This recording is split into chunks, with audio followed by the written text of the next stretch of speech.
Hello, good morning সবাইকে। Good কিন্তু আমার মর্নিং নয়, তার কারণ বাবা নার্সিংহোমে ভর্তি। আমাকে মাকে ছাড়াই একলা সংসার করতে হচ্ছে। সংসারের কাজ অনেক থাকে, হয়তো তোমাদের সাথে শেয়ার করি একটু অল্প কিছু, কিন্তু সংসারের আরও অনেক কাজ থাকে যেগুলো সারাদিন করলেও শেষ হয় না।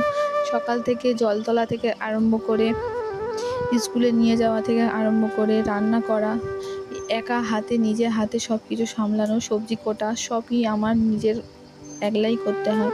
যাই হোক, কষ্ট করে সংসারটা করছি শুধুমাত্র নিজেকে ভালো থাকার জন্য এবং সবাইকে ভালো রাখার জন্য। ছেলেকে ভাত দিয়ে দিলাম, ছেলে খেতে বসে গেছে। তারপরেই বললাম একটু শুবি আয়, তাই বললাম ওপর থেকে বালিশগুলো নিয়ে আসতে।